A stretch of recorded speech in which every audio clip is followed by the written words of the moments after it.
Hi అండి, నా పేరు శ్రీనివాస్ రెడ్డి. శ్రీని గోయర్స్ ప్రేక్షకులందరికీ నమస్కారం. యాక్చువల్గా నేను ఫస్ట్లో స్ట్రగుల్స్ పడ్డాను.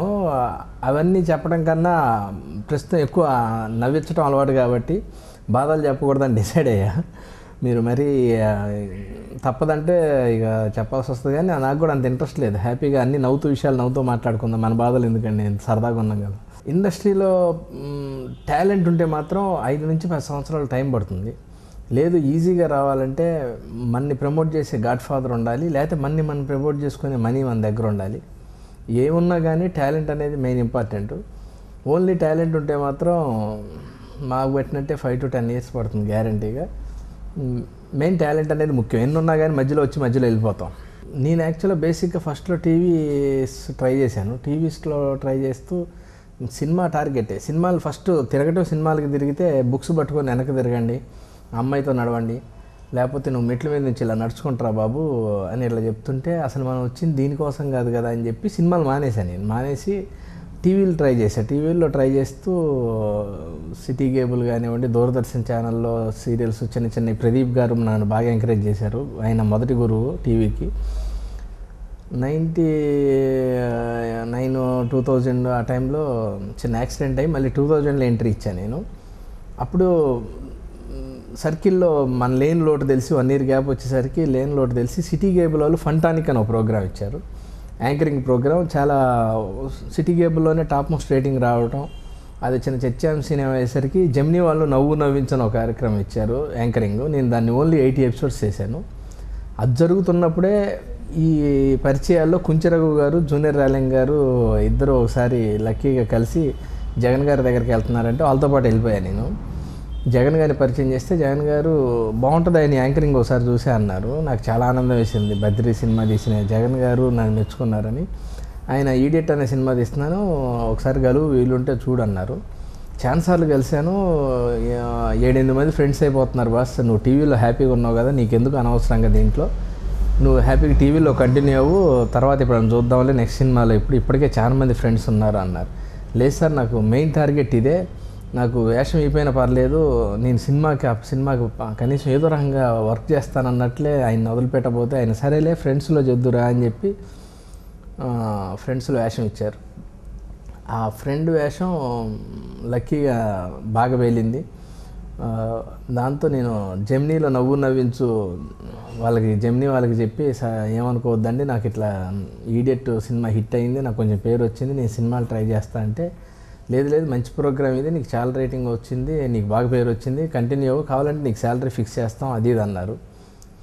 లేదండి ప్లీజ్ అండి అని చెప్పి నవ్వించు వదిలేసి సినిమాల్లోకి రావటం. ఈడియట్లో బూస్ట్ అనే డైలాగ్ బాగా ఫేమస్ అయ్యి ఇప్పటికీ యూనిట్లో వెళ్ళగా ఏం సార్ బూస్ట్ చదువుతారు అంటూ ఉంటారు ఇప్పటికీ, ఇన్నేళ్ళైనా కానీ.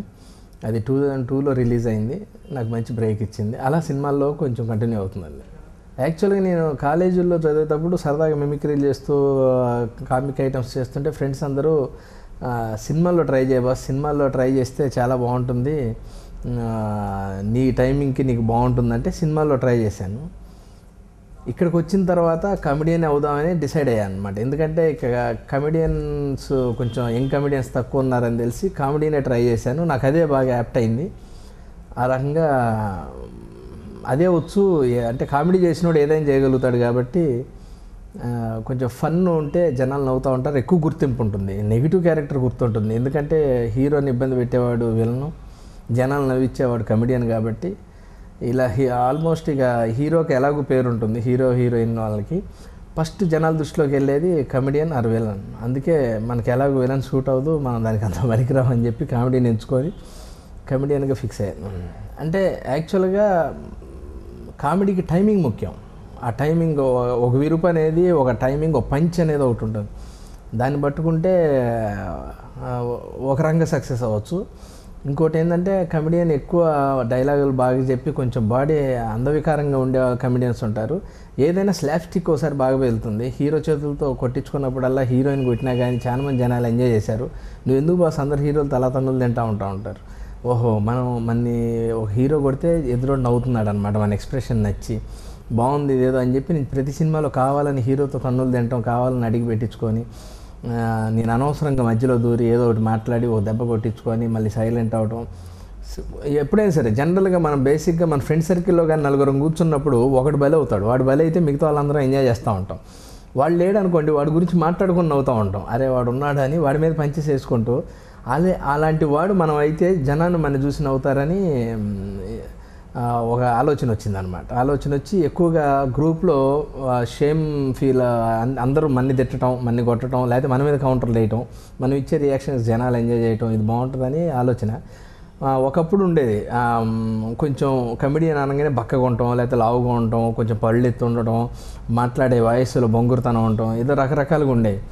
ఇప్పుడు ఏంటంటే టైమింగ్, మనం వేసే పంచి ప్రస్తుతానికి ఉన్న కామెడీ టైమింగ్ ఏంటంటే మనం చెప్పేది స్పష్టంగా ఉండి మన పంచి జనాలు ఆడియన్స్ దృష్టిలోకి వెళ్ళిపోతే మనం వేసే డైలాగ్ భవిష్యత్తులో అంటే ఆడియన్స్ కూడా రెగ్యులర్గా బయట వాళ్ళ ఫ్రెండ్ సర్కిల్లో కూడా ఆడుతూ ఉంటాడు అనమాట.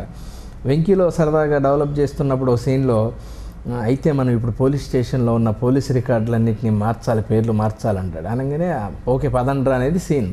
నేను వెంటనే సరే కొంచెం ఇక్కడ డెవలప్ చేద్దాం అని చెప్పి వెంకీ నిన్ను అసలు ఎలా పొగడాలో అర్థం కావట్లేదురా అంటే, ఇది డప్పు ఇది వాడేసరికి సన్మానాలకి ఇది సమయం కాదు సత్యబాబు సూరిబాబు అని చెప్పి హీరో అంటాం. అలా చిన్న చిన్న ఎక్స్ట్రా యాడ్ లిప్స్ అనమాట. అలాంటివి వేసుకునే అవకాశం వచ్చినప్పుడు ధైర్యంగా డైరెక్టర్ గారికి చెప్పేసుకుంటే తొందరగా పేరు వస్తుంది. నేను కూడా ఎక్కువ శాతం మనం మూడీగా ఉంటే బయట ఎవడు మాట్లాడండి మనతో. అదే మనం సరదాగా మాట్లాడుతుంటే ఇంకోటి ఎవడో కౌంటర్ వేస్తాడు, అది మనకు భవిష్యత్తులో షూటింగ్లో ఉపయోగపడుతుంది. నేను ఇంటికి వెళ్ళినా కానీ, ఇంట్లో వాళ్ళతో కానీ, బయట ఫ్రెండ్ సర్కిల్లో కానీ, సరదాగా ఫోన్లో మాట్లాడినా కానీ ఏదైనా సరే కొంచెం ఫన్గా ఉండడానికే ట్రై చేస్తాము. అలానే ఉంటాను నేను కూడా. నాకు బాధపడి మెంటల్గా జుట్టు పీక్కున్న టెన్షన్స్ కూడా ఏమీ లేవు, ఎందుకంటే మిడిల్ క్లాస్ ఫ్యామిలీ నుంచి వచ్చాం కాబట్టి చాలా హ్యాపీగా ఉంటాం. మా ప్రాపర్ వచ్చి ఖమ్మంలో డిగ్రీ వరకు చదివాను, బీకామ్ అటు చేసి సప్లిమెంటరీలో పాస్ అయ్యాను. ఇండస్ట్రీలో రావడానికి ఒక 6 నెలలు టైం అడిగాను. 6 నెలలు అలా అనేసరికి అయిపోయింది, ఉపయోగం లేదు, చూస్తే ఏమీ లేదు. మళ్ళీ ఇంట్లో వాళ్ళు రమ్మంటే ఇలా కాదని చెప్పి చదువుకుంటా అంటే పెద్దోళ్ళు వద్దంటారు కాబట్టి ఏది ఈజీ మనం చదువుకోవాలంటే, నాకున్న స్టాండర్డ్కి నేను ఇంగ్లీష్లో చాలా వీక్. నాకు ఫస్ట్ ఇయర్ ఇంగ్లీషు, డిగ్రీలో ఫైనల్ ఇయర్ సప్లిమెంటరీలో బయటకు వచ్చింది, అది ఒక లెక్చరర్ పుణ్యం అని. అప్పుడు ఆలోచిస్తే ఏ ఎంట్రన్స్ అయినా స్ట్రాంగ్గానే ఉంది, ఒక ఎల్ఎల్బి ఒకటే కొంచెం ఈజీగా ఉంది. ఓహో ఇదేదో పట్టొచ్చు అని చెప్పి రాస్తే ఒక పెద్ద ర్యాంక్ వచ్చింది. గవర్నమెంట్ కాలేజీలో ఎలాగో రాలేదు. పడాల రామరెడ్డి కాలేజీకి వెళ్ళి ప్రిన్సిపాల్ని బతిలాడి ఏదో ఎక్స్ ఆర్మీ కోటాలో అని చెప్పి ఏదో ఆయనకే లేని ఆలోచన కలిగించి, నాకుంది 10 మంది అంటే పెద్ద ఫ్యామిలీ సార్, నేను మా సిస్టర్స్ని అందరికి నేనే పెళ్లి చేయాలి, నేను లాయర్ అవ్వాలి అదంటే పాప ఆయన కరిగిపోయి నిజమే అనుకొని నాకు అవకాశం ఇచ్చాడు, సీట్ ఇచ్చాడు. నేను కాలేజీలో జాయిన్ అయిన రోజు ఒకరోజు క్లాస్ అటెండ్ అయ్యా, కాంపిటీషన్స్ పెట్టినప్పుడు వెళ్ళా, మళ్ళీ గిఫ్ట్లు ఆ ప్రైజులు తెచ్చుకోవడానికి వెళ్ళా, ఎగ్జామ్స్ రాశా. అన్నిటికీ అంటే ప్రోగ్రెస్ కార్డు ఇంటికి పంపుతారు, లేనిపోయింది అదో మంత్లీ ఇయర్ అవ్వగానే ఆ కార్డు ఇంటికి పంపుతారు అనమాట. అసలు ఎగ్జామ్స్ కూడా అటెండ్ అవ్వలేదంటే ఇంట్లో వాళ్ళకి డౌట్ వస్తుందని దానికోసం ఎల్ఎల్బి జాయిన్ అయ్యాను. మళ్ళీ ఎల్ఎల్బి ఆగిపోయింది మధ్యలో, మళ్ళీ దుకాణం చదివేశారు, చెప్పాను కదా మధ్యలో చిన్న యాక్సిడెంట్ అయిందని. అప్పుడు ఎల్ఎల్బి ఆగిపోయింది. మళ్ళీ చదివే టార్గెట్ అని చెప్పి ఈసారి టీచర్ ట్రైనింగ్ అని చెప్పి ఖమ్మంలోనే జాయిన్ అవుతున్నా అని చెప్పి అక్కడే జాయిన్ అవుతున్నా అని చెప్తే, ఈ ఖమ్మంలో ఉంటే పాడవుతాడని మిర్యాలగూడెం మా అక్క ఉంటే ఆ ఊర్లో ట్రైనింగ్ ఎంట్రన్స్ కోచింగ్ తీసుకొని అక్కడ పెట్టారు. అంటే మనకే ఆశ్చర్యం వేస్తుంది, మన లైఫ్ మన చేతుల్లో లేదు, ఏదో రకంగా వెళ్తూ ఉంటుంది. మరి అది దేవుడు అనాలో లేకపోతే ఒక గ్రాఫ్ అనాలో అర్థం కాదు. ఆ మిర్యాలగూడెంలో ఒక హీరో హోండా షోరూమ్ ఓపెనింగ్, తెలిసిన రిలేషన్లో మా బావగారు ఫ్రెండ్ ఎవడు, ఆయన మనకి పరిచయం లేదు, ఆయన హీరో హోండా షోరూమ్ ఓపెన్ చేస్తున్నారంటే నేను ఉండకుండా ఇలా ఓపెన్ చేస్తే ఏం తెలుస్తుంది సార్, మామూలుగా హీరో హోండా షోరూమ్ ఓపెన్ చేశారు, నలుగురితో పాటు ఇదొకటి నారాయణ, దీనికి ఒక సెలబ్రిటీని తీసుకొస్తే బాగుంటుందంటే, హైదరాబాద్ పోయి సెలబ్రిటీని ఎందుకు పట్టుకోవచ్చు అంటే, లేదండి నాకు అచ్యుత్ తెలుసు, అంత చౌదరి తెలుసు, మీకెందుకు నేను తీసుకొస్తా ఇదని చెప్పి వచ్చి అచ్యుత్ గారిని అంత చౌదరిని ఓపెనింగ్కి తీసుకెళ్ళి ఇంకా మళ్ళీ వాళ్ళని దింపడానికి వచ్చి మళ్ళీ బాగలేదు ఇంకా ఖమ్మం. లక్కీగా ఈ 1 ఇయర్ గ్యాప్ కవర్ చేసి మళ్ళీ టీవీలో స్ట్రాంగ్ అయ్యి మళ్ళీ ఇందాక చెప్పినట్టు కథ నవ్వించు అదంతా. యాక్చువల్గా అదే మా అందులో ఖమ్మం ఇటు ఆంధ్రాకి తెలంగాణకి గుమ్మం, అలాగే కళాకారులకు కూడా గుమ్మం అనుకోండి. ఇక్కడ వెటకారం చాలా ఎక్కువ ఫ్రెండ్స్ మధ్యలో. ఫోన్ చేస్తే పొరపాటున ఏదైనా పనిలో ఉండి ఎత్తపోతే అబ్బో హీరో అయిపోయిండ్రు వీడు అందుకే ఫోన్ ఎత్తట్లేదు అంటారు. అందుకే సత్యభయం ఫ్రెండ్స్తో. ఎప్పుడన్నా ఫ్రెండ్లో కలిసినా కానీ అందరూ వీడు గ్యారెంటీగా వీడు చిన్నప్పటి నుంచి వీడు చేసే కోతి పనులు కానీ వీడు ఎవరైనా చూసి నేను అప్పుడే అనుకున్నారా ఇలా అంటూ ఉంటారు. ఏమైనా నేను మాత్రం ఇండస్ట్రీకి రావడానికి నా డిగ్రీ ఫ్రెండ్స్, నా చిన్నప్పుడు ఫ్రెండ్స్ వాళ్ళు చెప్పే మాటలు, వాళ్ళు ఇచ్చే ధైర్యమే. నువ్వు ఈజీగా కొట్టకొస్తావరా గ్యారెంటీగా వెళ్ళని చెప్పి వాళ్ళు పంపించడం.